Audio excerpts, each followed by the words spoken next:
17 साल की लड़की साधना 10th में 92.6% स्कोर करती है। अब वो नीट की तैयारी शुरू करती है। नीट के एक मॉक टेस्ट में उसके कुछ नंबर कम आ जाते हैं।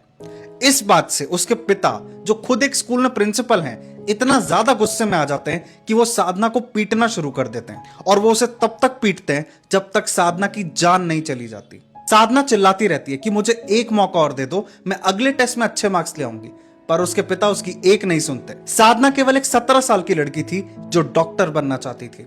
आप सब कोरोना को महामारी मानते हैं ना? 2013 से 2022 तक इंडिया में 1,03,000 से ज्यादा स्टूडेंट्स ने अपनी जिंदगी खत्म कर दी है। आपको लगता है ये महामारी नहीं है? लोग कहते हैं इंडिया युवाओं का देश है। इंडिया मरते हुए युवाओं का देश है भाई साहब। मैं आपको बताता हूं दिक्कत क्या है। जब भी कोई रिश्तेदार घर आता है, वो पहली चीज हमसे क्या पूछता है? बेटा पढ़ाई कैसी चल रही है? वो ये जानने में इंटरेस्टेड नहीं है कि मेरी लाइफ में क्या चल रहा है। वो ये जानने में इंटरेस्टेड नहीं है कि मैं खुश हूं या नहीं।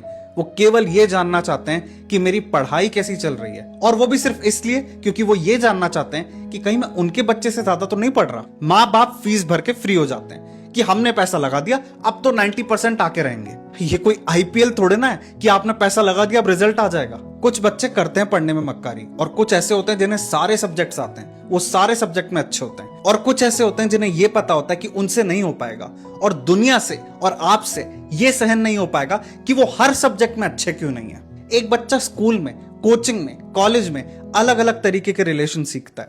वो दोस्ती सीखता है, डर सीखता है, कंपटीशन सीखता है, और इन सारे रिलेशंस के बीच वो एक बहुत इंपॉर्टेंट चीज सीखता है कि यार मेरे घर वाले ना आखिर मेरे घर वाले हैं। हॉस्टल की पानी वाली दाल और जली हुई रोटी उन्हें यह बताती है कि मां तो आखिर मां होती है। और दोस्तों से मिले हुए धोखे और कुछ करने का प्रेशर, पैसे कमाने का प्रेशर उन्हें यह बताता है कि बाप आखिरकार बाप होता है। पर जब बच्चे को यह समझ में आ जाता है कि आप तो केवल उसकी सक्सेस में उसके साथ खड़े हैं, फेलियर में नहीं, तब वो बच्चा अकेला हो जाता है। वो लूजर नहीं है, बस थोड़ा सा अलग है, और वो हार नहीं रहा, वो सीख रहा है। और वैसे भी जिंदगी की यही रीत है, हार के बाद ही जीत है। आपका क्या कहना है इस बारे में? मुझे कमेंट सेक्शन में बताइएगा।